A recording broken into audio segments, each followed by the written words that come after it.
13, with the star of Paramount Pictures, Alan Ladd, as Dan Holliday.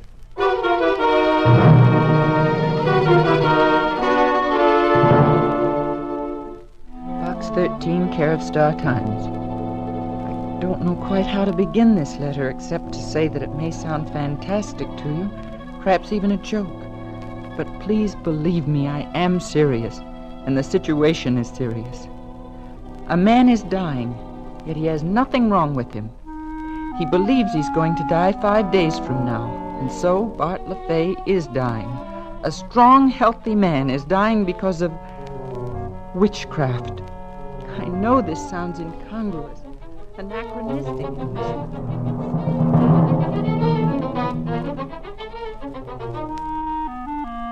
this 20th century. But if you will come to Valleau, Louisiana, you will see for yourself and perhaps be able to help. Sincerely, Doris Gordon. Sure, I laughed when I sat down to read Miss Gordon's letter. But the laugh stopped in Valleau, Louisiana.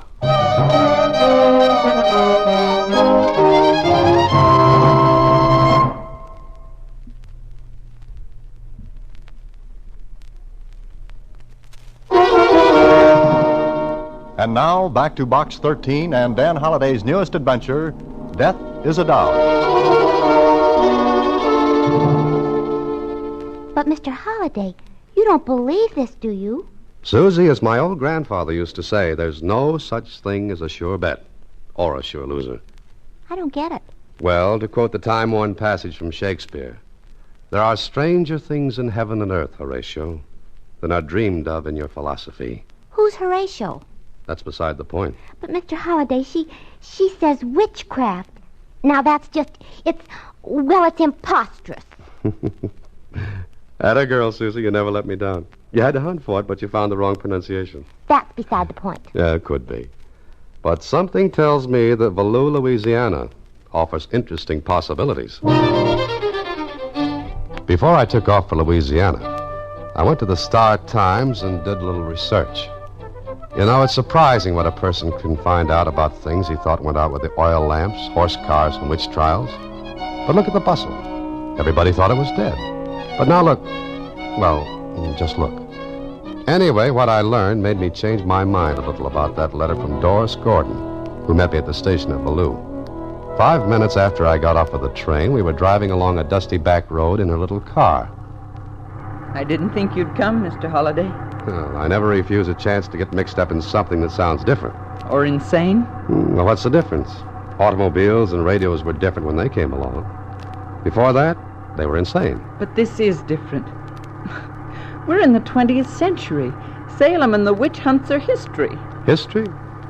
Well, to bat a cliche into center field, history repeats itself. I know. Oh, by the way, no one must know why you're here, Mr. Holliday. Yes? Why not?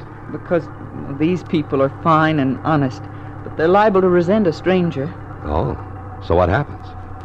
I want you to pretend to be my cousin. Glad to. But won't they know you haven't got a cousin? No, I teach school here. I've been here only 6 months. No one knows much about my personal life. They've come to trust me and like me, I think. And they'll accept you because of it. Fair enough. Now, I board with the LaFays. LaFay? Oh, your letter mentioned a Bart LaFay. Yes, he's the youngest son. And he's dying, so you said. Yes. In 1 month, he's become almost a dead man. Why?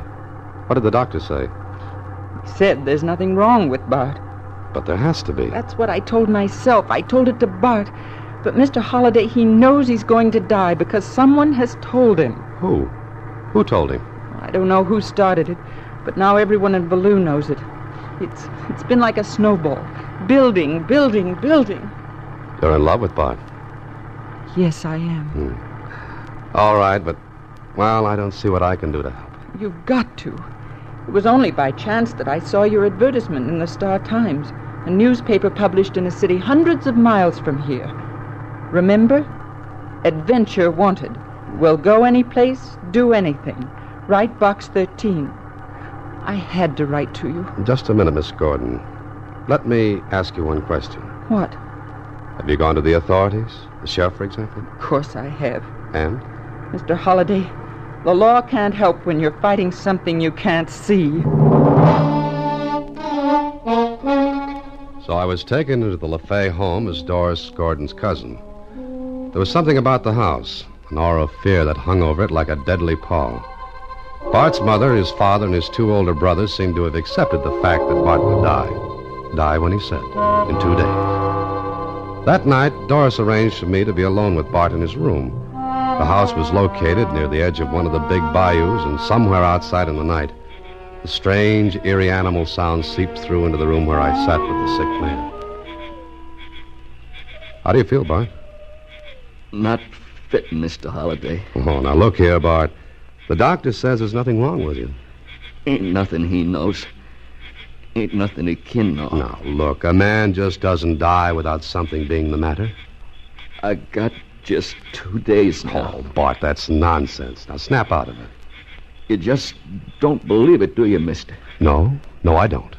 And why don't you ask down in the village? Ask anybody. About what? About what's happening to me.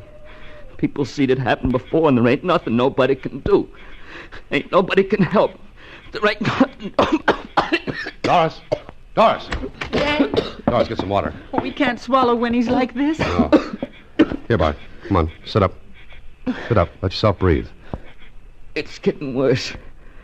It's like somebody tightened a rope around my neck. And soon it'll get so tight I can't breathe no more. Bart, you mustn't say that. Ain't nobody can help. Nobody. Doris, What, Dan? where's the doctor? In the village? I'm going there. You stay here with Bart. All right, take the car. There's only one doctor? Yes, Dr. Brennan. All right. Now, don't leave Bart. I'll be back soon. I'm sorry, Holliday, but there's nothing I can tell you. There's nothing wrong with Bart LaFay. You're sure of it? Look, anything that drags a man down from 200-odd pounds to 150, I'd know about. Maybe I'm just a village Oh, I didn't mean it doctor, that but- way, Dr. Brennan, but as you say, a man can't lose over 50 pounds and look as Bart does without a cause. I know that as well as you do. Yes, well, better than I do. So let's be honest with each other. Honest? What do you mean? Because you're a doctor and because you're rational, logical, and reasonable, you won't let yourself accept the only explanation of Bart's illness. I can't listen to any such nonsense, Holliday. Is Bart's condition nonsense? You're supposed to be an intelligent man. Yes, and so are you. Because I am, I won't think about it. You've never seen it happen before, No. but you've heard about it. Anybody who lives among people who believe in it has heard about it. All right. Now, Doctor, let's say what we're thinking. I'm not thinking anything. Bart LaFay is dying because he's the victim of witchcraft. You don't believe that. If you mean witches, charms, potions, and that stuff, no. I'm as hard-headed as you are. But Bart believes it. Why, it's ridiculous. To you and me, yes. Maybe a hypochondriac is, too. But to him, his imagined illnesses are real. You don't laugh at him and send him away, do you? Why, of course not. And I'll tell you why not. You know his illness is in his mind, so you play along, comfort him. Because if you didn't, you know he'd become worse, simply because he'd think he was. Well, all right. Supposing you're right about Bart. What can we do about it? You've told him there's nothing really wrong. 100 times. There's nothing else I can do. But I might be able to help. How? Find out who started this thing and why it continues. If we destroy the cause, Bart will get well. Do you expect me to help? Won't you? Halliday, I'm a doctor, a physician, a member of the association. If I poked around in something like that, what effect do you think it'd have on my reputation? Yes, I see your point. And it's up to me alone. I'll help you, up to a point. Beyond that, well, it's all yours. Fair enough. Now I've got to talk with the people here. You won't get very far, Why not? because not one of them will say anything or lift a finger. Because they're scared too? That's it. Doctor, Bart LaFay has only tomorrow and the next day to live. Unless I can lick this. And I'm going to try. I left Dr. Brennan and went back to the LaFay place. I had to talk to Doris alone and later in the darkness outside. Dan, it's too fantastic, too weird. Now listen to me, Doris. I did a lot of reading before I came down here. Know what I found out? No, what? In the last 10 years, there have been over 100 cases of so-called witchcraft. As recently as 1939, a man on trial for murder claimed self-defense on the grounds that the person he killed had charmed him, hexed him. It's unbelievable. Yeah, that's what I thought. But look in the newspaper files. But this is the 20th century. It could be the 120th, Doris. And still, people will believe what they want to believe. Do you believe it? No. No, there's no power on earth that can kill like that. The only power lies in the victim's mind, in his will to believe. And Bart? Believes it so strongly that he's dying. He can't die. He just mustn't. Look, who started this? There had to be someone that planted that suggestion in his mind. No one. There isn't a person in the village, in this whole parish, who doesn't like Bart. But there has to be, Doris. It must be some horrible, malicious joke. The joke would have been called off before this. Then I don't know. If I'd go into the village tomorrow, what would I learn from the people? Probably nothing. No one will come near here. I have to drive in for supplies every day. Bart! That was Bart! Come on. Doris and I ran into the house. The LaFays were standing near the door of Bart's room, staring at the closed door. Terror in their faces. I ran past them. Bart! Bart! Doris, get the lamp. Hurry. Here. Oh, Bart! Bart! He's all right. He just fainted. But why? Why? Here's your answer. What's that? Doris, shut the door. Keep the rest of the family out of here. Wait out there, please. Blow out that lamp. But... Blow it out.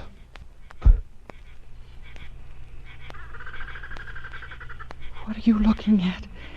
Is there somebody in the clearing outside? No. No, not a soul. I didn't expect to see anyone. You didn't expect? Look. This charm that made Bart scream was tossed in through this window, Doris. And nothing supernatural or magical about it. It was a human being who tossed it in. But why? To let Bart know he has only 2 more days to live.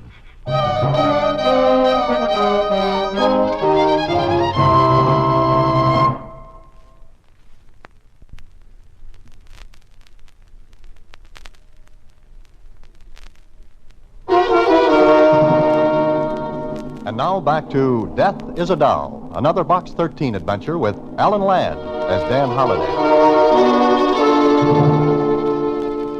It wasn't pretty, that charm. The way it was made with feathers and leather and bits of bone gave me a cold chill. I stuck it in my pocket and then took it out again. It was silly, but I didn't want the filthy little thing near me. Bart came to. We made him comfortable, and I spent the rest of the night sitting by his bed. Then, the next morning, Saturday, Doris drove me into the village.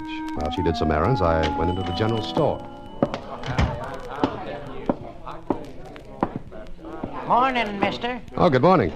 Can I do something for you? Well, Stranger here, ain't you? Yes, I just came in yesterday afternoon.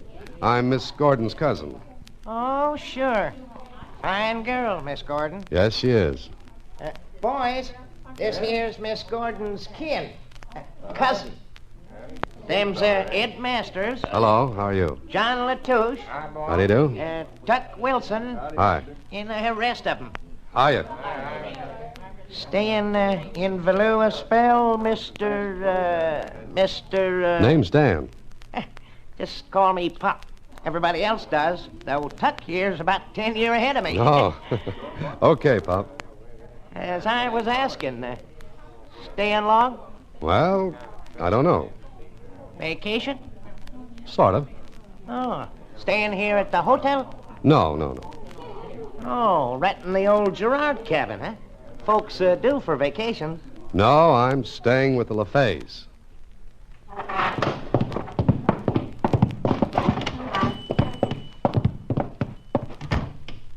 Well, I must have said something wrong. That's one mighty good way to clear the store. Just mention LaFays. Aren't the LaFays liked? They was. Was. You come in here to buy something, mister? No, I... Well, then I gotta get busy. I gotta get some stock put away. Oh, now, just a minute, Pop.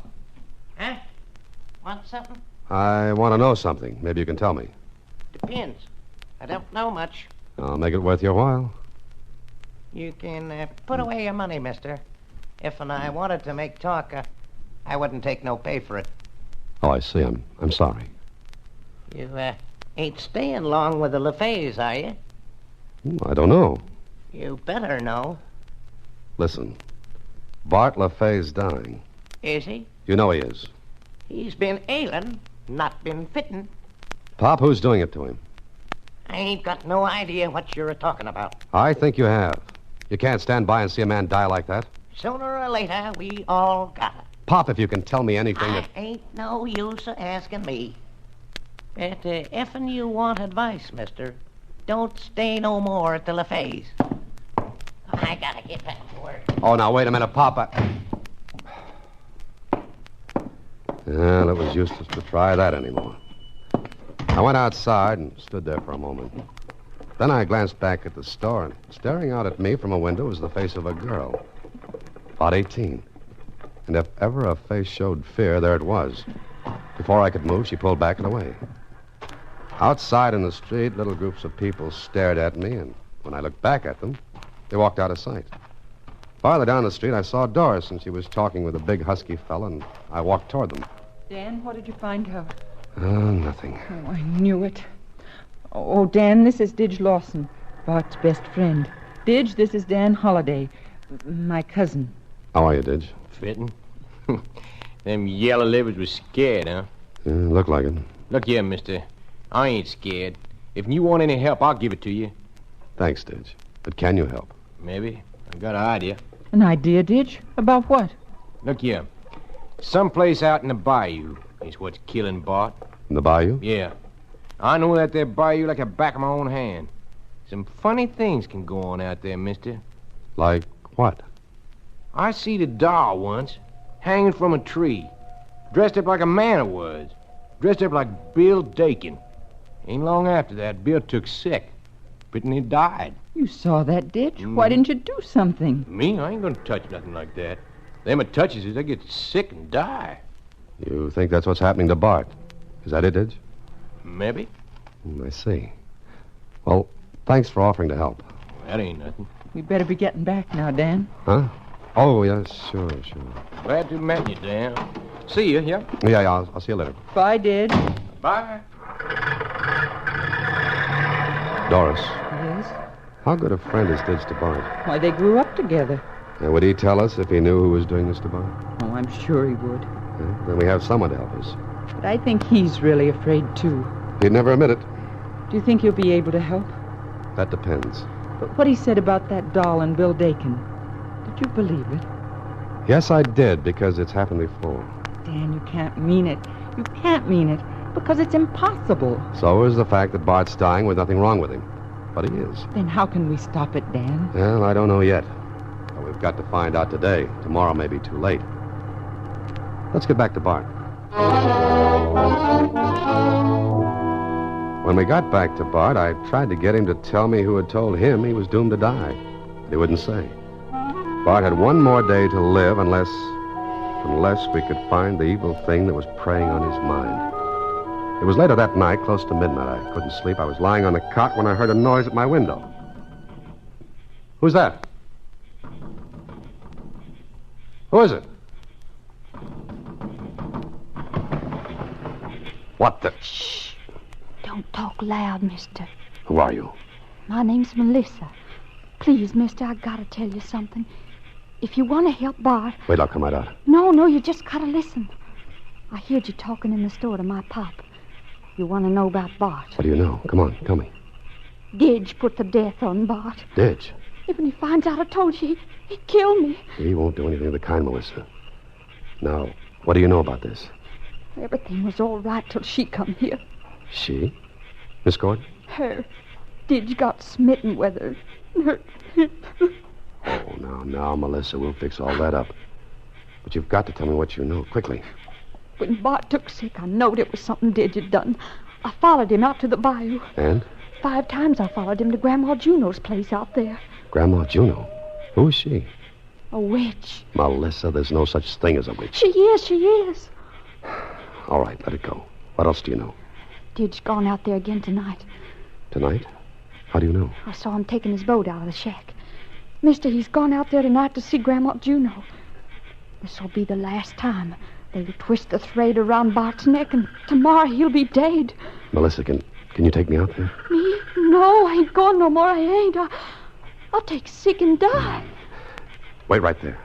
You and I are going into town. What for? Never mind, just wait there.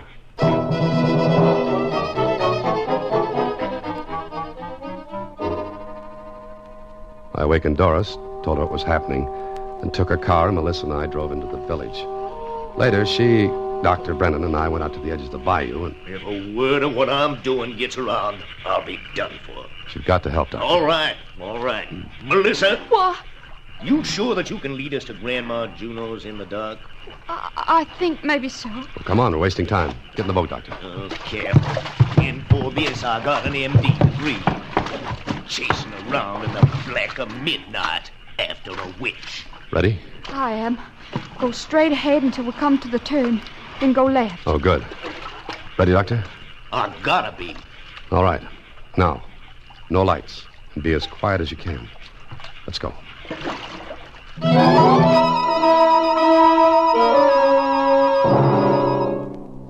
Maybe I'll live to be 100. Maybe I won't. But I'll never forget that midnight boat ride. All around us, the huge cypress trees jutted up into moonless sky. The drooping Spanish moss brushed our faces, and it was too dark to see a foot in front. But Melissa, she knew what she was doing and where she was going. Once or twice, a dark shape in the water bumped against our rowboat and slithered away. Then... It's right up ahead. I can't see a thing. Melissa, you're sure? I know it. You can believe her, Dan. These people know their way around these bayous with their eyes closed. Shh. Look.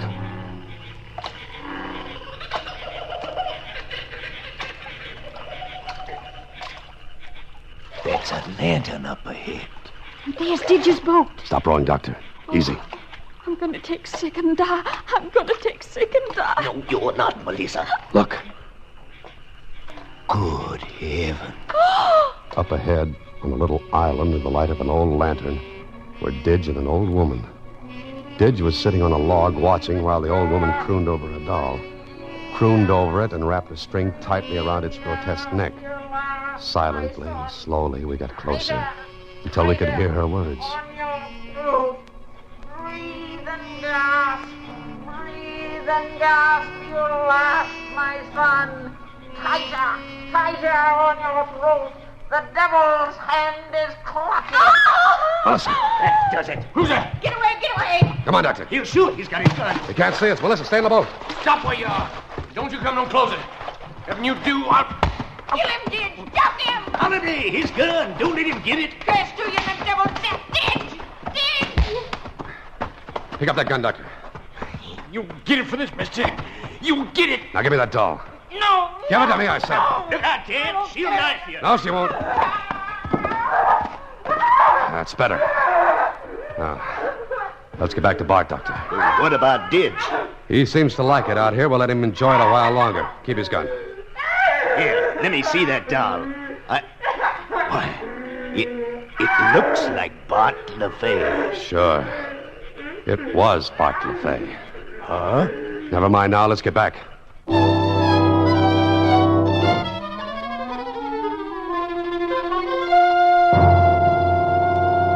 You see, Bart?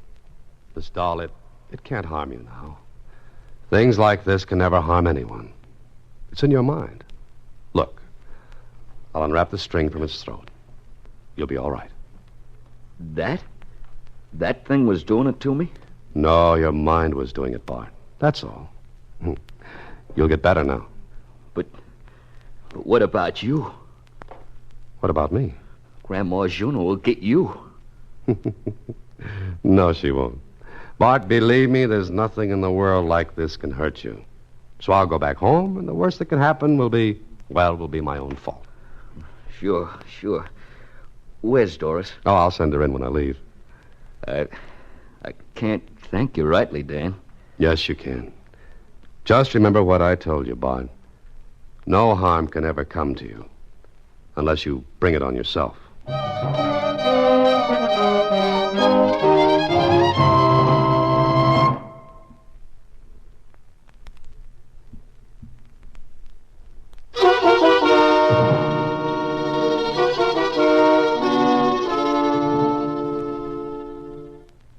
Gee, what a nasty-looking little doll. It's not pretty. And he actually believed this was killing him? Well, he knows better now. Do you feel all right? Of course, why? Well, I just hate to think of that terrible old woman sticking pins in you. Oh, not a chance, not a chance. Now, let me sit down and look at the mail. Oh, Mr. Holliday, what's the matter? Oh, I felt as though something stuck me. Mr. Holliday, Susie. Susie.